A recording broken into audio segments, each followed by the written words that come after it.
how much time am I going to invest in people when they don't actually make the move, even though I've given them the nugget to move? Like, go do the thing. Like, I just told you how to do it. Go find the house. Well, I need your help. I don't know which one. Run the numbers. Like, do the numbers. Did you do the calculations on the house? No. Well, how are you supposed to know? Like, I'm not going to do the calculations for you. So that's my most irritating thing. Ask me for help. Ask me where to go. Ask me to get how to get started. Like, I'm more than happy to be like, yeah, bing, bing, bing, and go. Read this book, watch this podcast, blah, blah, blah.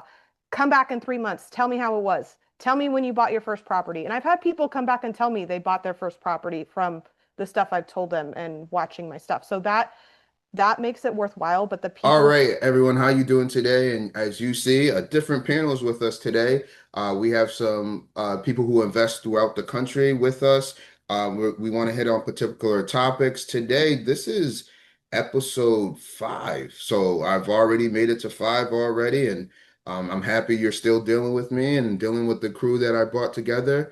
What I want, because this may be the first time you've seen these people before, I want to go ahead and have them introduce themselves, and then we'll get into some topics today. So, Mark, if you want to go ahead and start off.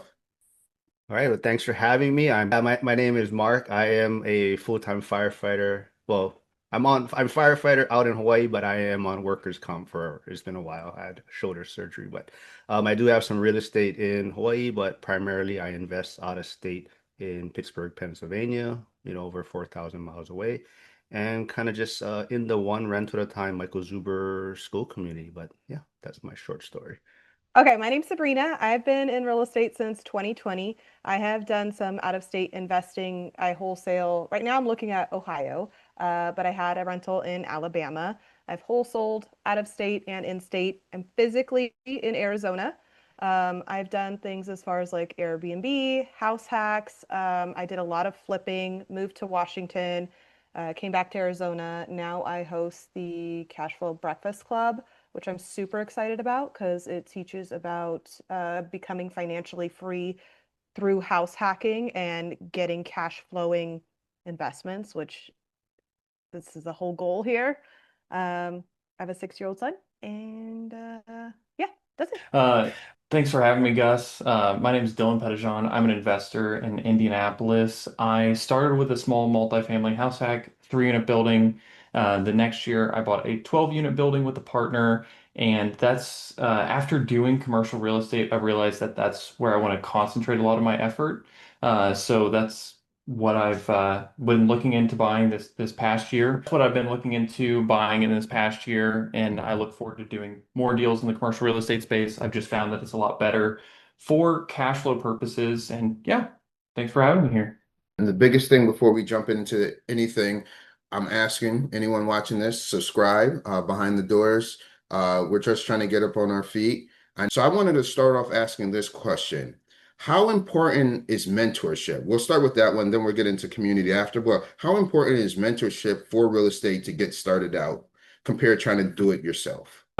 Never necessarily had a direct mentor. I always had just a community, I guess.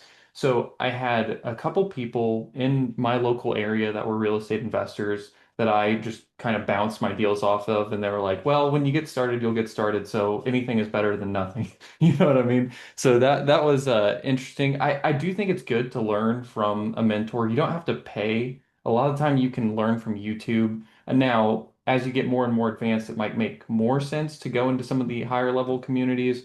But to get started, you can learn a lot of stuff online just watching Zuber's videos or literally any real estate investor that posts videos online. I think it's immensely helpful. And then once you actually get into doing real estate, I think it's great to have other people around you that do the exact same thing. For example, we've mentioned that we're in the ORAT community. I actually have a local member that lives about 30 minutes north of me, and he's been having trouble getting his first property rented just because he didn't know where to start or anything like that. So I met up with him and kind of kicked him in the butt a little bit, and I was like, "Well, you need to do this, you need to do this, you need to post your listings here. This is how you screen tenants. Zillow will do everything for you as far as applications and everything like that. And I want to see this thing posted by next week, or I'm going to be driving up here." So we hold people responsible and we're able to like make them succeed, I guess. And they all do the same thing to us. Like in the accountability calls, we'll push everybody if they're not going towards their goals. Mark, how's mentorship, community been for you as far as your growth as far as an investor in real estate?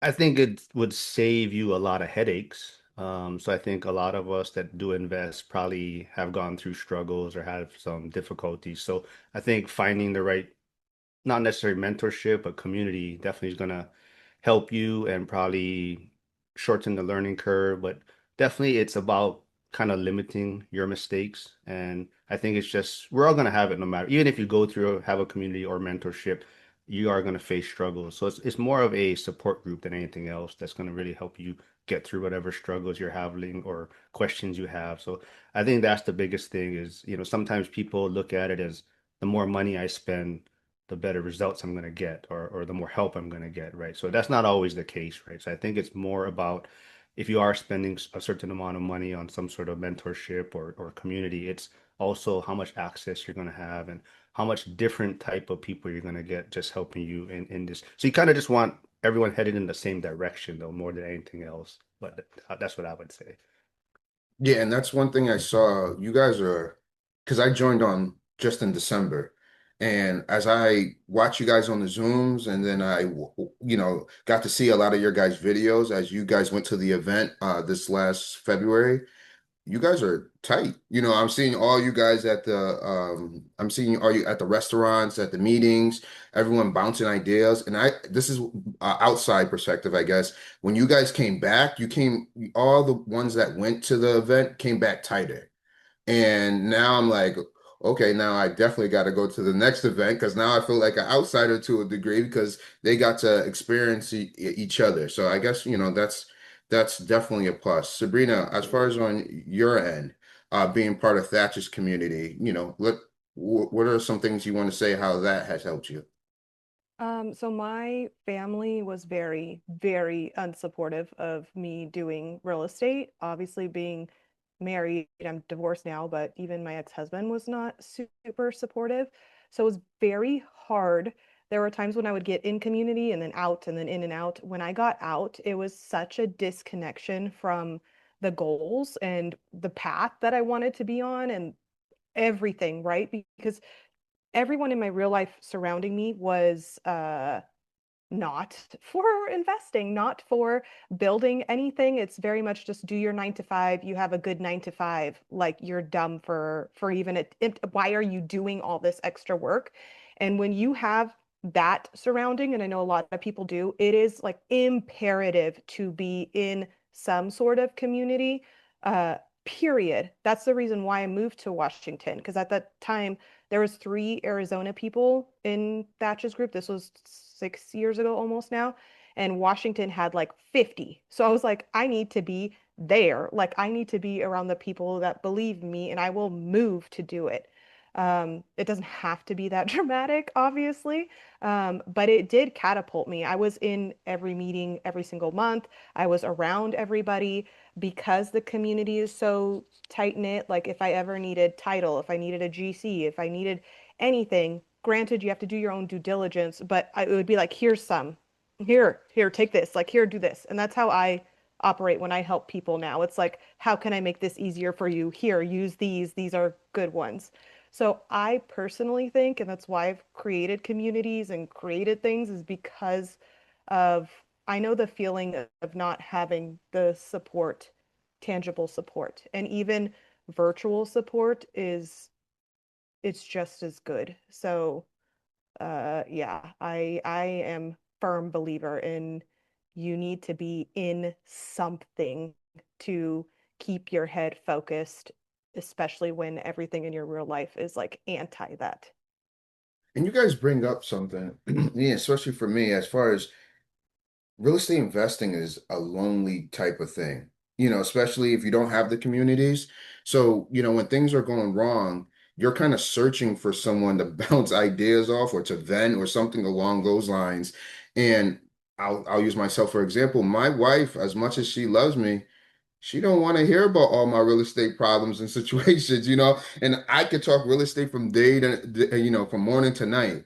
And when we're in bed, she's like, so are we going to continue to talk about real estate, or are we going to watch a movie, or what are we doing? And I'm like, damn. So when I get in a community, and I'm in like two, I would say, I get to talk to other people who are experiencing things or have experienced things or can give me insight from being an investor. When you guys first started out, did you guys feel like that? Because I don't know if everyone started in a community right from the get-go. I heard Sabrina just say her family members told her not to. Dylan, did your family members say not to, or were they yes? Or who did you go to early on when you had issues? Yeah, so I would say just about nobody I knew like in my family or I would say closer friends groups were in real estate at the time. It was more of somebody I worked with at a business and we became really good friends afterwards and he's who I own the 12plex with. But just having somebody that you can be able to bounce stuff off of is immensely helpful. But yeah, for the most part, I mean, most people were like, why do you want to deal with tenants? All the stuff that you see people talk about online that are negatives of real estate. Um, I've found that most things aren't too bad. They're usually a few phone calls to solve a problem. Oh, or maybe, you have to get three bids from contractors. Oh no, I have to pick up the phone and call multiple different contractors. You know what I mean? Like nothing's that bad. It just takes money. So you sounds like you had a partner early on a 12 unit building. Is that correct? Yeah, so I bought my triplex by myself. I underwrote the numbers and I essentially took it to him and I said, "Hey, do you think this is something that I should consider doing?" And he was like, "Just jump in, dude, because if anything, you're already saving on the cost that you would have if you were to buy a house anyways." Because I think I was like the mortgage plus 300 with me living in a unit. So I was already breaking even essentially after utilities living there. And he was like, that's better than, if you were to buy literally anything else. So just do it. And then you can figure it out if there's expenses that come up and it'll prepare you for doing things in the future. And that was very helpful because he essentially helped me get through some of the stuff that you can see in the inspection report that you're like, I don't know about this. And he's like, I've literally had standing water in basements and I've solved that. You can solve this, dude. So that relationship right there early on, when you gave him the documentations and the numbers, he kind of broke it down, made sense. You're going to break even, put you in a better situation than you having to pay rent out. So that sounds like a win. So after you purchased that first property, did you guys get tighter? And that's how it led to some business down the line? Well, I worked with him at a company. He's the owner of the company, but I worked with him at that company, and I had worked with him for a couple years before that, and then we bought the building the year after he saw me do the triplex because I was like, "Hey, I did this one. I found this one. It's four times as big. I can't buy it by myself. Do you want to buy some of it?" And he was like, "Sure.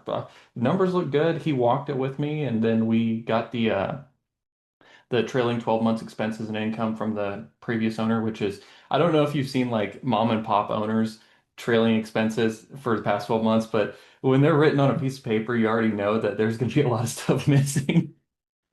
100%. It's never accurate either. It's just like all over the place. I wanted to go ahead and ask this last question to you, Dylan. If you could redo it all over, would you have joined a community or had a mentor at the beginning? Or if you didn't go through that at the beginning, you wouldn't be where you're at now, type of way. Yeah, I don't know. I think it would have been helpful. I didn't know about ORED at the time. I mean, I was on Bigger Pockets, but it doesn't feel tight like a community on Bigger Pockets because it's more of like a message forum. So like I could look up stuff on there, but it would have been helpful to have something like ORAD. I think it would have made it a lot easier. Like for some of the people that are my age the age I was when I got started that are in the ORAD community now that are looking at properties, I know people like me and Mark and you are pushing them to do the thing because we've already been through it. So it's much more helpful for them because we like push all the confidence onto them like, hey, we can give you everything that we know. But at the end of the day, it is your responsibility. So underwrite things correctly for your market. No, definitely makes sense. Mark, your first investment, were you in a community or it was something that you did by yourself? Oh, well, it kind of just depends what I mean. If you take my actual out-of-state investing, then that was me by myself, piggybacking off of a friend that was already investing out of state. But I kind of, I'm a lot older than you folks, but so my original journey was more the traditional, you buy like a condo or whatever you can afford at the time. So that's how I started my journey. I was living there. I never considered myself an investor. It was just I bought this, I was living in it. Then I moved into a single family home, was able to keep the condos, same thing, rented out. But even at that time, it was just, I never thought of myself as a real estate investor. It wasn't until like 2020 when COVID happened and everything. And, it just really, the world shut down and me being a firefighter and you start looking at certain things like, um, having one stream of income was very risky in a sense, right? So even though I had a great pension, I had real estate properties already, it made me realize that one stream of income is probably the riskiest thing I could be doing. So that's kind of why I started investing remotely because in Hawaii, nothing really makes sense unless you're just gonna sit on it for like 30 years, right? So it was more invest where the numbers make sense and Pittsburgh was just a market.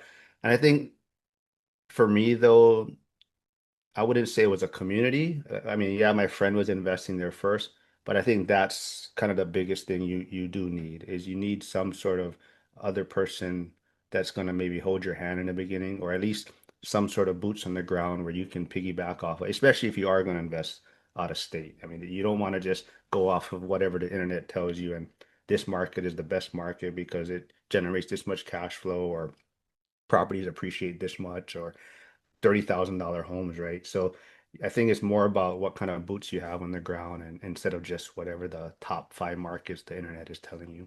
No, that definitely makes sense. Let me ask about that condo. So you lived in it, then you moved into a single family home. What made you keep it and then put someone in there compared to just selling it and then just living in the single family home and just having that? I think that is the somewhat of a trap in Hawaii, right? A lot of people see real estate in Hawaii as this great appreciation play. So if you're able to keep something, most people just hold on to it for 30 years and they can, they're a millionaire basically in a sense, right? But as we're seeing today, a lot of people are getting trapped in their homes in a sense, right? They stay there, but now they don't have maybe enough for retirement or inflation has gone up, cost of living. So now either they're having to sell things or they can't sell it because they have a 2% mortgage rate, right? So now they have to downgrade in some other areas, right? So I think in Hawaii, real estate is great. It's very safe, but it's just the entry point is so high. But for me, it was my original plan was I buy this condo, I basically hold on to it, right, for 30 years, pay it off, and I'll be a millionaire. But like I said, COVID changed my mind looking at real estate, and that's actually why after I got the single family home, that was kind of part of my seed capital to invest. So I had a HELOC, I had retirement accounts. So part of my claim to fame, I guess, is I emptied out my retirement accounts and went all in. Now, I don't advise people to do that. I don't regret doing it, but I could definitely been more strategic about it. But that was a lot of my seed capital. So that's what I also want to tell people. So a lot of people that do know my story may wonder why my 5 years of suck is a little bit better than their 5 years of suck. And Mhm. that's because I did start with a lot of seed capital because I basically liquidated a lot of retirement accounts. And then I also turned that condo, I 1031 that into like five properties. Nice. So my 5 years is in the same trajectory as other people's first 5 years starting. Because I guess if you think about it, mine actually started like in 2008 really, or 2009 with the condo, right? So Mhm. my real 5 years of suck is a little bit different. All right. And I just want to ask one thing. When you then rented out the condo and you're living in your single family, did you run into any troubles with the renter that you had in there? So I th same thing too. I think a lot of people talk themselves out of self-managing. So I don't want to deal with this. I'm gonna have a property manager, and so I had a property manager, and honestly, I had no nothing to deal with for whatever 2 years. It was just kind of all I was doing was paying the 10%, right? I didn't hear any maintenance issues, nothing really. So for me, it was hands off. It was very passive. I think self-managing though, you can learn a lot, right? So there you have to know yourself though. But as far as renting out the condo, it wasn't as maybe scary as you would think when you first get into the real estate game. And like I said, everyone's journey is a little bit different, but I think also myself, because things were kind of easy in the beginning, it also tricked me a little bit into going all in. And that's why I was saying I liquidated my retirement accounts and went all in. And part of that was I think initially I kind of got tricked to how easy real estate might be. And we all kind of know that it doesn't happen that way. And there's a lot of hurdles in the beginning. So isn't there a guy in ORAD that's called the accidental landlord? So you're like the original accidental landlord to a degree because you never thought you were gonna be a landlord. You had your condo, you got had the Yeah. single family, then you were like, hey, I might as well just keep this, and then rented it out. But then you became a real-time investor because you then sold the condo, got 5 properties. When did ORAT play effect as far as your overall portfolio? Where were you when you joined ORAT? It's so funny you mentioned that though. So there's actually the accidental landlord in ORAT, and there's also the accidental investor, right? So there's two Okay. guys Okay. that, Okay. Okay. but yeah, it's funny. But mine started after I went all in, pretty much. So I definitely feel like Zuber, if I came across Zuber and Dion a lot earlier, I would have saved myself a lot of headaches. Hmm. Zuber is definitely about kind of the one rental at a time mentality. Dion is definitely a little bit more of that lazy investor, kind of let things stabilize. And like I said, I think I just tricked myself into thinking this was going to be easy. And that's why a lot of people, so like I said, I went all in, but probably for like 5 years, I didn't do much. I was just kind of treading water and trying to, kind of survive in a sense. And, a lot of times we all kind of talk about it, like acquiring the property is probably the easiest part of the process. It's kind of learning how to manage it, learning how to manage contractors, being a property if you're going to self-manage, but just handling all those type of things in the first 5 years, really kind of just sitting back and letting everything stabilize. And only recently I've started acquiring properties again. But yeah, I kind of sat on my hands for probably 5 years, a good 5 years. Hmm. I'm sure you're in a great market too. So I'm sure you brought it correctly, and you're sitting in a good position right now. Sabrina, you said you moved to Washington, and you said there's 50 people there in that community. I need to be around them. So when you got around there, and this is when I started following you when you actually moved. So, you never know who's watching you when you're putting out content. And I was one of the people watching your growth from then to now. What was your first real estate? I know you were an agent, but what was your first real estate purchase when you finally got into Washington? And uh, talk us through that. It was my house that I turned into an Airbnb. That was technically my first purchase. Once I knew I was going to Washington, I started prospecting over there, and I actually did a wholesale from Arizona to there, like in transit of moving. So technically, I guess that would be the first one, but my first purchase was the house that I turned into an Airbnb. And then the first rental that I had was an out-of-state rental also. It was in Alabama So as instead of far as Arizona. whatever one you feel comfortable speaking about, let's talk about the steps as far as you obtaining it, how'd you obtain it, and the whole process that came along with that. So the rental in Alabama, I had, much like Dylan, one colleague in my brokerage that did rentals. She was the only one, and she happened to say it in one of our weekly agent meetings that I was like, okay, somebody here has something that I've been interested, kind of dabbling. The first real estate agent I worked with in California, because that's where I'm from, her family built rentals by house hacking. They would buy one, live in it for 12 months, buy another one with the sole purpose of just having one house per kid. And they had 4 kids.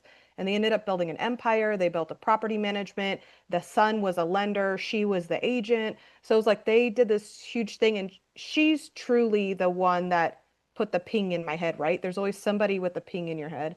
And then I moved to Arizona, and then there was this one agent. She's the one that told me about Bigger Pockets, and I did like everybody else does, like in the podcast, like watching things. And like you said, it's more of a chat forum, less support. So I never really got that aspect from Bigger Pockets.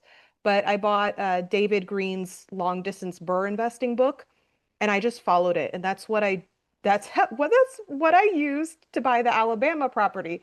And the Alabama property, like Mark was saying, was I had a property manager. It was cash flowing like 550 a month. I didn't have to worry about it. And I was like, oh, this is so nice. Like, why didn't I do this sooner?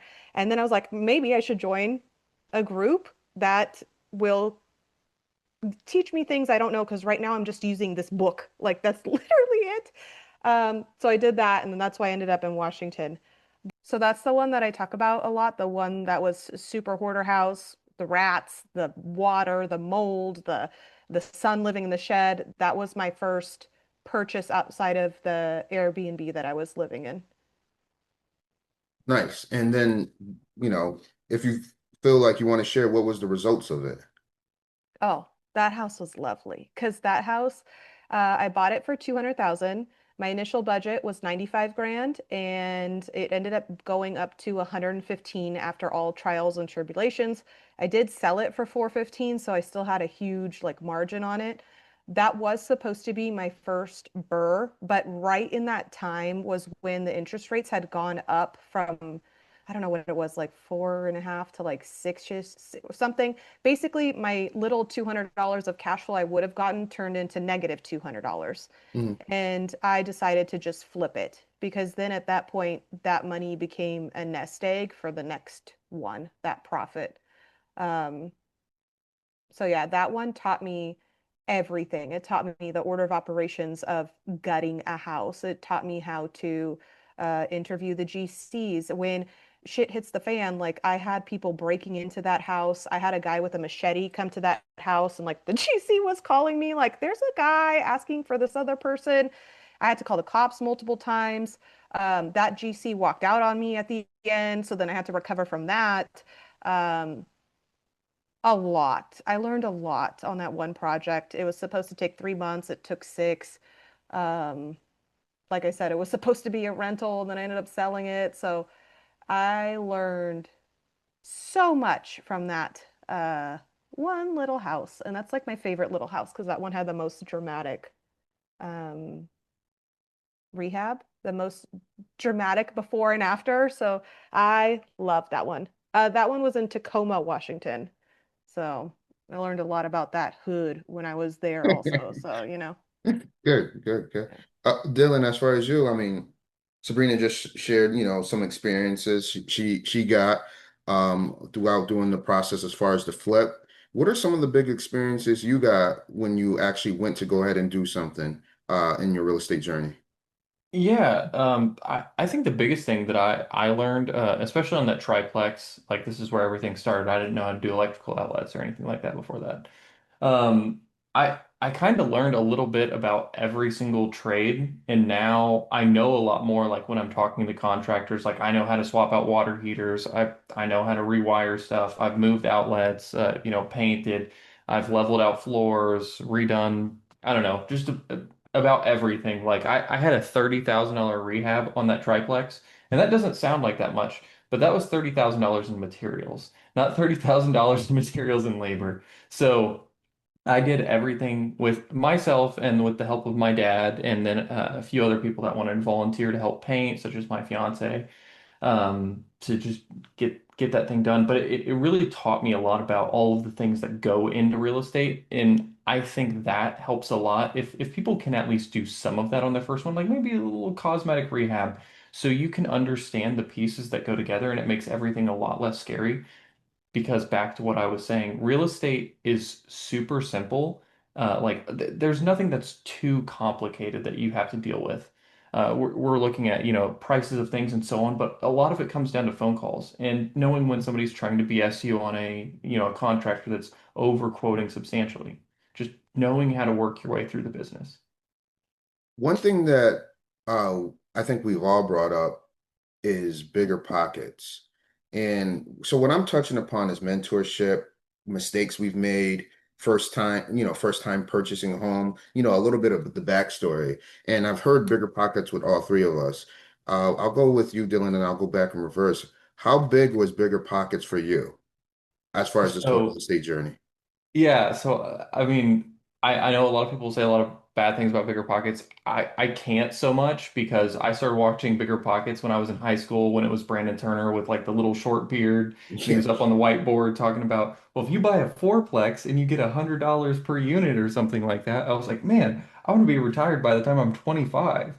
Like a high school senior watching this stuff. So watching that, I really liked the podcast with Brandon, and even when it switched to David Green and Rob Abasolo, that was great. I like the original one where it was Josh Dorkin and Brandon Turner though. And then I think which is this is the podcast that went on is the Rookie podcast. I think that one is really helpful for people that are actually getting started, and that's why I wanted to go on that podcast because I hadn't heard anybody talk about commercial real estate on that one. And I was like, well, let me explain to people that it's not that complicated and you can do it if you really put your mind to it. So yeah, I think Bigger Pockets is very helpful. Do I think you need to pay for all the events and stuff like that? I haven't been to an event. Maybe I should go at some point, but I do think that between them and just the guy that I know from my local area, like all of that was immensely impactful and getting me into real estate. Sabrina, what about yourself? I feel like Bigger Pockets is like the gateway drug for everybody in real estate. Like everybody sees Bigger Pockets first, and then they kind of like that's how I found Thatch was a podcast from Bigger Pockets. So you kind of hear people, almost all of them, teach you how to do something, and then you go to where the community is. Hmm. So I mean, like I said, I bought my first rental from reading David Green's book. I too I didn't see Josh Jorkin era. I seen Brandon and David era, and that is also my favorite era. Maybe it could be just like nostalgia, right? Like that's right when I got in, and like that's when they would, oh, I love that stuff so much. I would watch it all the time, and in the car, and like I don't know. It's valuable in the sense that there's so many people in there, so it feels like it could be real versus like if you're kind of out wandering and you meet one person here and one person there. Granted, those one people are the Kickstarters usually to going and finding bigger and more support and the case. But I love Bigger Pockets. I have been to the events. I try to go to events every single year because it almost like kicks me in the butt listening to people that are, where I want to be. And it reminds me of how important it is. I try to do one or two events a year since I started. It's good in the sense that it really allows you to go and wander. And now they have all the avenues. Before, like you said, it was house hacking, out of state investing, the 1% rule. Now they have commercial, they have midterm rentals, they have people with the social living or pad split. Like every topic now, they have some sort of kind of headliner that teaches it. But yeah, I love Bigger Pockets.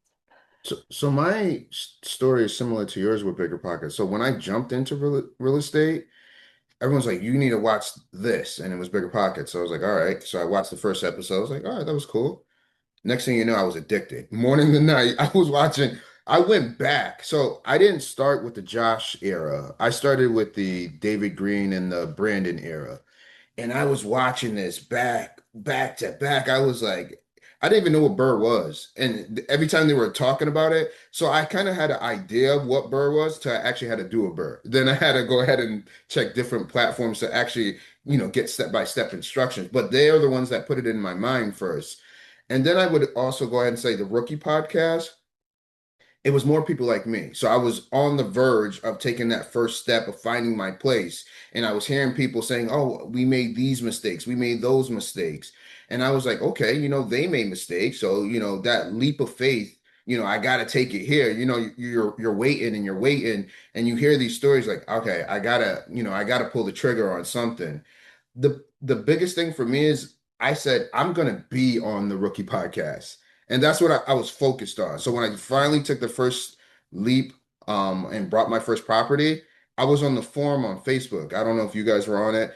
And I would post, hey, I closed on this property. And then I would get likes and people sending me messages. hey, I closed on this one. So it was building up my confidence. And then I reached out to him. I was like, hey, how do you get on the podcast? I kind of want to be on it. But that didn't happen till like 2 years later. And that was one of the moments like, oh man, I can't believe this. I went from wanting to be on it to actually being on the platform. And I felt like I was part of the community. So where I would agree with you guys also, there really wasn't much of a community. You know what I mean? There was a forum and that was it. It wasn't like a group how, I'm part of right now where everyone's sharing information. It was a little bit different. I will ask you, Mark, I want to ask you this. What do you feel right now is a platform similar to how we're explaining Bigger Pockets, where people are getting information, they're reaching out to maybe some of the hosts, or what would you say is the top educational platform right now? And we'll go with everyone, but we'll start with Mark. I agree with all of you. I think definitely Bigger Pockets was the gateway for most people. Like I said, I'll age myself. You guys only mentioned Josh Thorkin, but Michael Zuber was actually one of the originals with Josh Thorkin on Bigger Pockets. So he was one of the kind of initial people on Bigger Pockets. They parted ways, but I think definitely, when it became Brandon Turner and David Green, those when they kind of definitely took off and was a little bit more mainstream.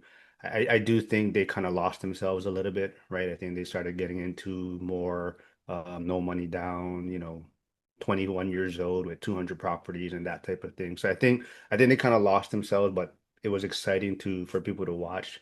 But they are kind of coming back to their roots. It seems like they're trying to get more like like you said, the Bigger Pockets rookie and more kind of everyday stories. So I think they are kind of refocusing on the everyday person again. But I think information is everywhere.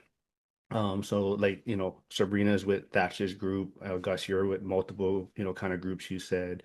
Even, we're, Gus, Dylan and I are kind of maybe all in the one rental at a time school community with Michael Zuber. But even within that community, there's people in Coach Carson's program. There's people in the sub two community. There's people in Thatcher's. So there's tons of information out there, and I think it's really just about finding if I mean, I know it costs money, so maybe you can't be in all of them, but find the ones that offer you a little bit of everything, right? Like I would say the one rental at a time when Michael Zuber isn't so much focused as much on I would say it's maybe specific strategy. It's more just a community that is going in the same direction. So you have people doing different things, but it's not as if there's I would say probably like some like sub two would be focused more on a certain niche, right? Maybe a rent by room or Airbnb one would be focused on that specific niche, where the one rental at a time one it's kind of a broad community, but it's more there is people doing certain things, and that's why there's different accountability groups. So if you're kind of like Dylan runs the Gen Z one. So I mean, yeah, there's a lot of us old guys that tune into that one, but it was supposed to be kind of focused for kind of this younger generation that might be dealing with a different type of struggles they're facing, right? But I think the one thing I do want to say though is maybe there's too much information. And I'm kind of seeing that though also in our community is AI has become this great tool. It's a great resource, but I'm starting to feel like it's giving people too much obstacles to get started. They're using it to create all these spreadsheets. They're using it to create all these templates, and they're trying to get all this information. And all it's doing is providing more and more speed bumps. And it's almost like they're looking for AI to tell them it's okay to buy this property. And by that time, most of us probably know by that time it's too late. Someone else has already acquired it or got it on their contract, right? So I would say go and find information, but we got to find that balance to where at some point you just got to take action. No, I like that. That was very good. And before it was just putting in a spreadsheet, but now they're asking AI all these questions, and what was supposed to be, let's say, a month of education becomes a year of education. And not that you have to rush into it, but you're just prolonging yourself, even though a deal might be right there in front of you. Sabrina, where are you getting information now, as far as on social media platforms, if you are? I have my own thing on school, and I don't like to dig so much. I like the podcasts to hear people's stories. I love the story. Where'd you come from? How'd you get there? How'd you do it? But I try not to be in too many groups. Like I've been with Thatch for 6 years. I was with Flippers Anonymous for a little while, um, but that's really it. Those are the only two. I have friends in sub too, so I hear like, little bits and pieces. If they have something that they're like, this shit is awesome, I'm like, teach me, and we'll do an exchange. Like, but I try for the exact purpose that Mark was saying, like you have too much information, it gives you decision fatigue. You have too many options. You cannot move forward in any one avenue if you have too many things going on. So I think honestly, like the less you put stuff on AI, the better. Um, if it's more market research, that's what I use AI for. So like I wholesale in Ohio. Okay, what is the difference between Toledo and Cleveland? What are the average price points? What is the type of tenant I'm going to have? What are the average build rates in that area? What's the average price point? What's the average rental? So I'm looking more for facts and information, usually about a market versus decision on said property. I feel like anything you buy, like you have to take all the emotion out. It's just numbers. Use the spreadsheet. Like it's so boring, but the numbers are going to tell you whether it's going to be a deal or not. It's going to be a good rental or not, whether you're going to burr it or flip it. Numbers. Like other than that, like I personally don't don't dabble too much in lots of things. No, that's fair enough. And kind of co-signing what Mark's saying with the AI. Um, Yeah. it's crazy. AI is supposed to be a tool to help us, but now it's a tool that's getting people more confused, especially if you're relying on it 100%. Dylan, yourself, where are you getting some of your information to sharpen your skills as a being in real estate?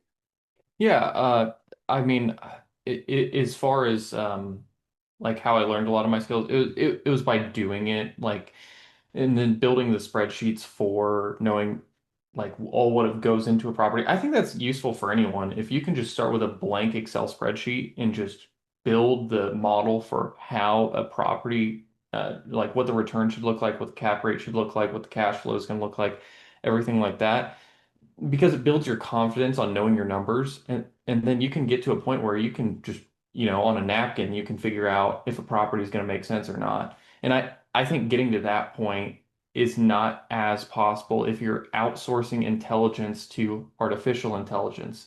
Same thing that I see in software engineering. I see a lot of the new grads that are just not that good at the skill because they've abstracted away all of the things that they actually need to know how to do very intimately to something to just do it for them and make it easy instead of actually understanding everything. And I think that's where you're going to run into issues with AI. Now, I do agree with Sabrina, though, that using artificial intelligence to quickly collect data is very helpful. Like, what is the average income in this zip code? What's the, population growth rates look like? And you can just pull that stuff super fast. That's fantastic. But try to avoid outsourcing your intelligence to something else because you're only taking away from your future self, in my opinion. No, definitely makes sense. I want to ask this. So, whether you guys know it or not, you guys are popular on social media. And with being popular on social media, I'm sure there's a lot of newbies who come to you and ask questions. So, I'm thinking, there's going to be a lot of newbies watching this. What are some advice you're giving them as far as, them beginning their real estate journey? And once again, the reason why I ask this, if I go on Dylan's page, if I go on Mark's page, you guys are pumping a lot of, Sabrina also, you guys are pumping a lot of knowledge, a lot of education as far as real estate. So now when you have this person you have on the phone and you're sending them messages, what are you suggesting that they do? Mark, we'll start with you. I think the one thing is don't just come out the gates like expecting or wanting something. Like just make it genuine, make it a conversation, just start, chit chat, get to know the person. But I'll be honest, for me, I struggle with a lot of newbies, I think, is because just my personality. Like maybe being in the firehouse or first responder, I don't let a lot of things get to me, whether it's bad situations or obstacles, and we just kind of just figure it out. So I do have to take the time if someone does reach out to me on how I'm going to respond, because a lot of times I'm just like figure it out. Like it's not a problem. And I think Dylan touched on it earlier, right? It's kind of like you have maybe an appraisal that comes in bad, and people are making it like it's the end of the world, and they're trying to deal with it, right? And then for me, it's a lot of times like just figure it out. There's ways around it. Somebody has done it before. So a lot of times, if someone does reach out, be patient with me. I may not get back to you right away because I'm trying to find the nicest and proper way to respond to you would also be helpful. But I think anyone that reaches out, just don't don't come off like you expect something, like you want something from them. Just come off and maybe just like you said, it's just like having coffee with someone, right? You're just gonna talk story, learn about them, and just yeah, just it's almost like just don't want something from that individual. That's it for me. Dylan, when people contact you, what would are you suggesting? What kind of advice are you giving? Do you answer them back, or do you got to take a quite some time like Mark? Like where are you with that? Yeah, I always tell people keep it stupid simple because they'll see all this stuff that online, like not to bash on Sub 2 or a lot of the other strategies, but that stuff's really not important if you can figure out how to make it work conventionally in your market. And I think ultimately that's going to be the easier option because there's a lot of ways to screw yourself with these creative strategies. If you've been doing it for a while and you are good at real estate, you understand them well, sure, let's do some of those if you want. I still don't touch it because I just do commercial and it's easier. Um, but just keep it simple. I don't want to see somebody blow up their portfolio because they bought somebody else's thing on a creative finance deal, and then the bank called the note due, and you don't have the money that you need to pay the bank back. Not saying that happens all the time, but I've heard of it happening. So I just want newbies to be safe because ultimately, at the end of the day, it doesn't matter the deal that you start with. Yeah, yes, we want it to cash flow, but I don't want you to try to get too creative because I just want you to be able to do the thing and learn how to do the thing well, and then you can improve over time. We have a friend that is building houses right now. And he always will text me or like call me and talk to me about, oh, I got this 3% better on this new construction deal, and he's trying to make these super incremental changes over time. But the first one, he said, between the first one and the second one, I had a 20% pricing difference. And then, since then, like every new deal, he's like, oh, I saved 1% on this or I saved 2% on this. Well, on $200,000 construction, that's actually a pretty big deal, be able to save a couple $1,000s. But it's cool to see, and you're going to learn that over time as you become an investor. Also, yes, don't reach out to me super transactional. Like Dylan, give me this, give me that. I'm happy to meet anybody and talk to people about whatever. I'll tell you everything. But I would prefer it's a little bit more genuine. You know what I mean? Because I'm happy to share anything. You can join the accountability calls, ask me any questions. Cody Davis is also there. He'll answer any questions. Gus is there. He'll answer any of your questions too. I'm just messing with you, man.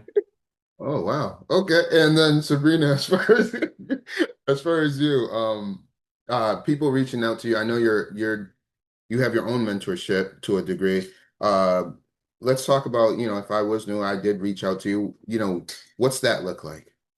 So I always want to be the ping in somebody's head because I had the ping for me, right? If you reach out to me and you say, I have no idea where to get started, but I see you and I want to do it, blah, blah, blah. Usually I ask them, like, where are you at now? Do you own a home? Like, I go straight for like I want your numbers so then I can tell you what I think would be the easiest thing for you to do first. And even if it's just buying the first house, like some people, they just need to have a house hack. I always suggest house hack. Like if they don't own anything, go straight for the house hack because then you can do so many lateral moves. If you build equity, you can get the HELOC, you can do cash out refi, you can go then buy something out of state. You could live for free, save that money, then park it out of state. Like, so I always go straight for like and a lot of people aren't, they don't want to share numbers. So it's like, I can't help you unless you tell me. The people that do tell me, I'll send them a voice memo. Like, I'm not going to type it all out, but I'm like, this is what you got to do. This is the numbers you have. Like, this is what I think you should do. You should do. If you have more questions, just continue to DM me and I'll voice memo you every single time. Um, but what is so disappointing for me in a lot of people asking me that question and me spending a couple minutes like looking at what the numbers lay out to be and what could potentially be their best plan is they don't move. They don't do it. And that's where I end up like Mark, where I'm just like, how much time am I going to invest in people when they don't actually make them move, even though I've given them the nugget to move? Like, go do the thing. Like I just told you how to do it. Go find the house. Well, I need your help. I don't know which one. Run the numbers. Like it's do the numbers. Did you do the calculations on the house? No. Well, how are you supposed to know? Like I'm not going to do the calculations for you. So that's my most irritating thing. Ask me for help. Ask me where to go. Ask me to get how to get started. Like I'm more than happy to be like, yeah, bing, bing, bing, and go. Read this book, watch this podcast, blah, blah, blah.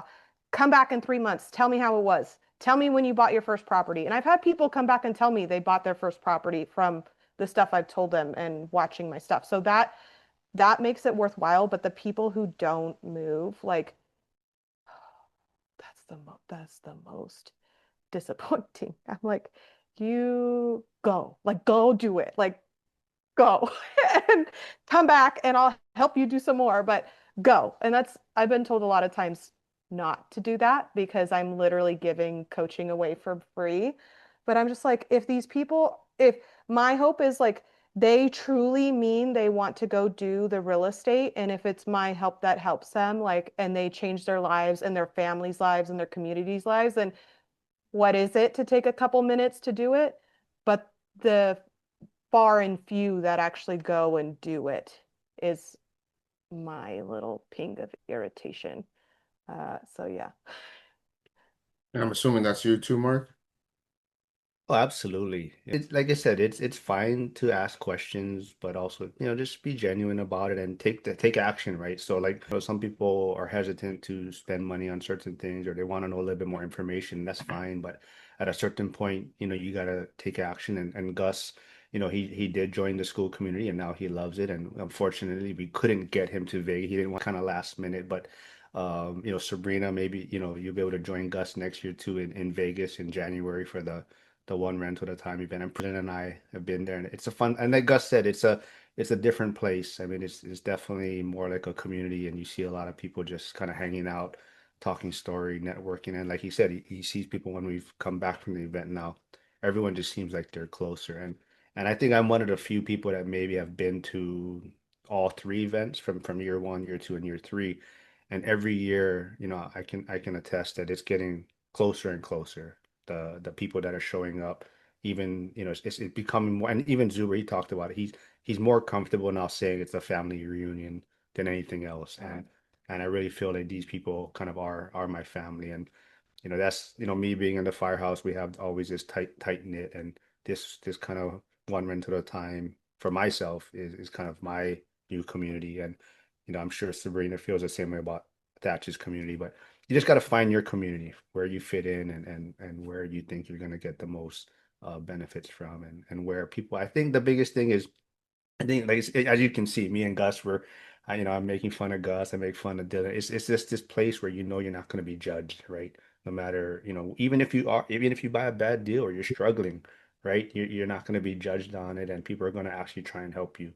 And that's where people feel comfortable coming to share their struggles, or maybe little hiccups they're dealing with at the time. So yeah, just reach out. And as Gus mentioned earlier, I do have a YouTube channel. It's under Financial Firefighter. I live stream about 4 to 5 times a week. So Gus is on multiple times. Dylan's always on. Sabrina would love to have you on, but just stop by the live stream. People are throwing in questions even in there. You don't have to message me directly. You may not even want my information. You may want Gus's information. He might be on the live stream and you can ask him questions about what he's doing. But yeah, stop by and I just yeah, we're all open books, I would say. Yeah, so the more I talked and the more I've had listened to you guys talk, especially from a distance or talk to you directly, it's the community that has made you guys more vocal in the real estate space. And so I just switched the whole thing to this. And I think this is good for people who are looking to invest to hear things like this.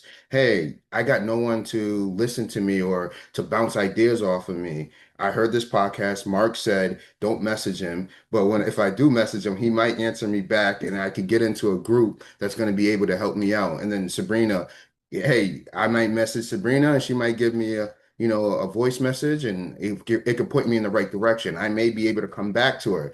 This is what new investors need to hear because they're doing it kind of by themselves. We all talked about we watch bigger pockets, but who are we bouncing the ideas off? We're getting the information, but are we stress testing the information with peers? And that's why I think this was a great episode to do that. Now, let me also tell you this.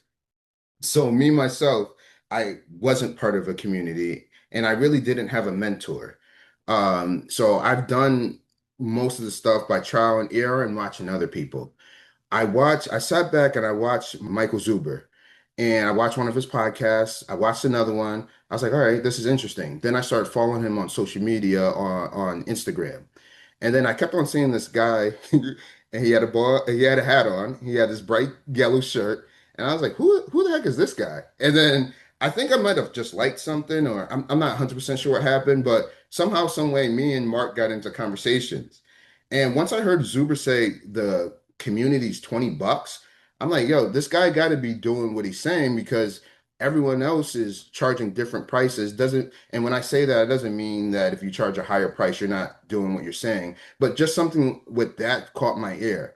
So once I was talking to Mark, I thought Mark was like his right-hand man, like he's the one that funnels you in. So I was like, okay, he must be the go-to guy. So I was like, is this real? What's going on? Why is he doing this? Da, da, da. Like I I was told you, you're asking a whole one question away for getting clocked.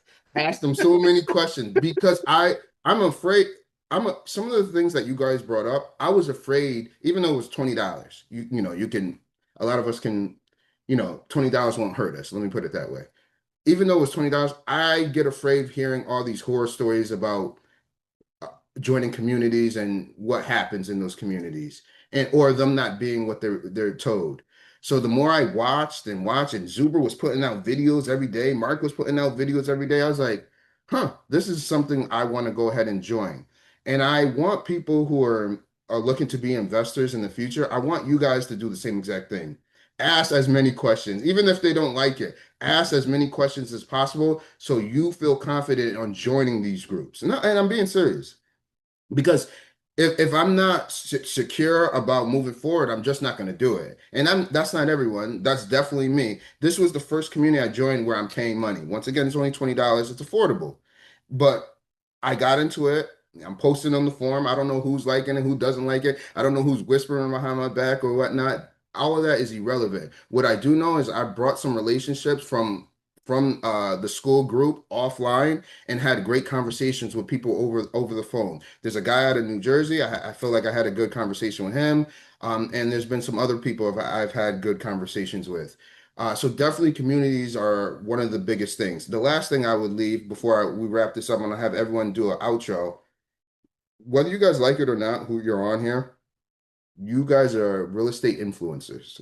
Whether you don't like that tag or not, you are. Because I can go on each one of your pages. Dylan, I went on your page. You got multiple podcasts that you're on talking about real estate. Sabrina, you're putting out content all the time. When we all know Mark is putting multiple content out, and he's a real estate influencer also. I think it's our responsibility, whether we like it or not, to be able to give back to people who've given to us to make sure they're at least on the right path. And that's why I wanted to ask that particular question for 2026, what do you see as the rest of your year? How you plan on attacking this year? We're already coming through the last of the first quarter with the three last quarters of the year. What does that look like for you? And also, if people want to reach out to you directly, what are your social media handle tags? 2026 is pretty much more just building my YouTube channel.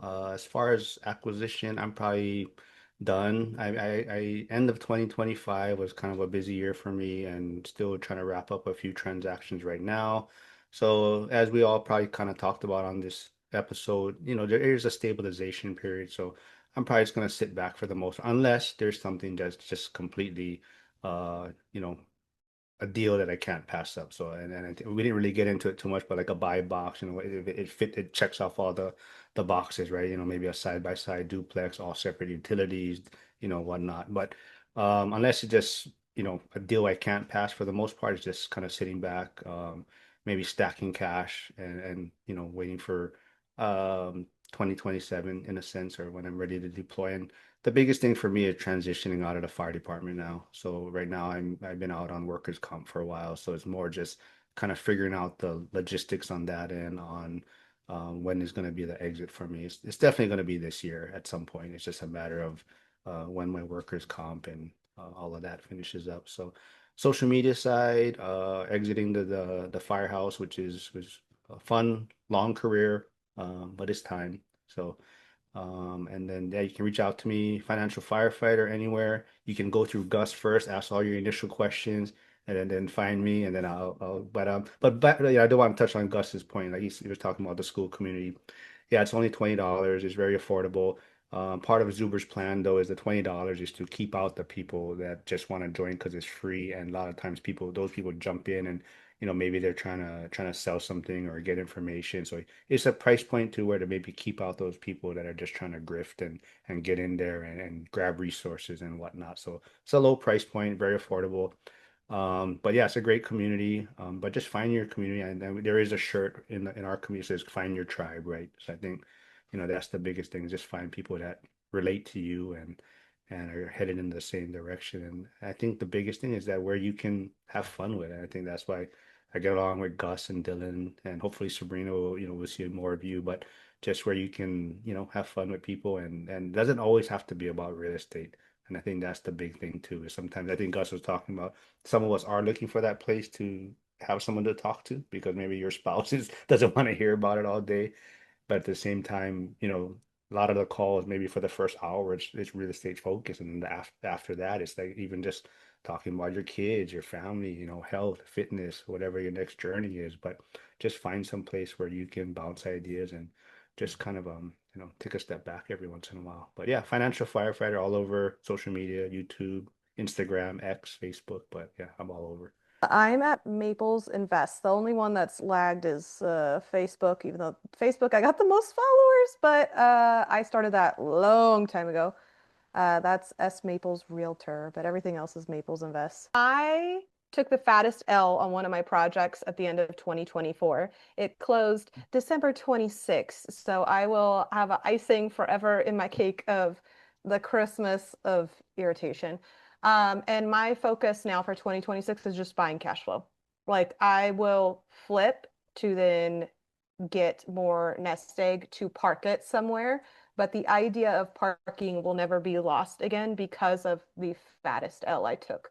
I definitely lost the vision of rentals when I was getting all up in my flipping business and seeing the big giant checks. And I should have done something different. So 2026 is going to be the year that I focus on cash flow. And that's why I joined the Cash Flow Breakfast Club. That's why I am mentoring that group in person. I obviously have my own coaching also, but that is my full focus, nothing else. If I flip, it's to park it in cash flow. If I wholesale, it's to take a chunk and put it in the cash flow. Um, and just get the foundation. And at that point, I can do whatever I want. And that's the whole goal of the financial freedom. But um, that's my only focus is social media too. Like I'll share what I learn. I mean, sometimes I'd be ranting on there. Um, but I don't even have a full focus on that right now because I want my own stability. And I'll share whatever comes in that road with it. That's it. That and my kid. That's all. My 2026. Yeah, so you can find me at Dylan Pettijohn, just first last name on both YouTube, Instagram, Facebook. Not on there too often. You can find me in the One Rental at a Time community. My 2026 so far has been a lot of stabilization. That's what I focused on for 2025 for the 12plex, but this year I'm going back to my triplex and I'm doing a lot of preventative future maintenance. So I'm looking at, for example, a concrete porch that I'm replacing with, I think, a Trex deck because it's going to be cheaper to replace that instead of doing concrete again. And various other things like that to just future-proof the property. I'm also in the process of getting a refinance done on that project so I can pull out my initial down payment. And the goal with that is to take that original down payment that I put on the triplex, along with some money that I've saved since then, go buy a parcel of land in cash, and then hopefully build a duplex. I want to start small. I know I said I mostly want to focus on commercial, but the goal is to build a couple duplexes, build a little bit bigger than that, and then eventually start building like the 10, 12, 20 unit buildings and just go from there. Dope, dope. Me, myself, as far as 2026, working on my credit. That has been important. I had a little mishap. So hopefully, I'm hoping by April, May, that's taken care of. Then I'll be able to go ahead and refi some of the properties that we already have finished and the ones we're currently working on, and then get back into buying some more. So the second half of this year, I plan on purchasing more once, I'm able to get everything cleared out. As far as this episode, I appreciate you guys joining on. I know Mark has volunteered to be on the next 6 episodes. I appreciate that, Mark. But Dylan and Sabrina, I definitely want you guys to come back. The great thing about I kind of shied away from like doing things myself. Like I can go on someone else's podcast, I could do this, and shying away from just doing it myself. And with me starting this out, I don't know if people notice it or not. I get super nervous. Like, what if Sabrina doesn't show up? She said she was, but I don't know if she is. And that stuff tends to wear on my conscience. And then she shows up and I'm like, woohoo! And then we hit the record button. So I guess I shy away from stuff like that. But since I've started this, being on Emily's podcast, being on Mark's platform, I'm loving it. And I'm loving where it's going. So what I will say is this is one of the episodes. I want to thank everyone for checking out the whole thing. If you've gotten this far, we'll see you on the next episode. And other than that, see ya. Hi, everyone.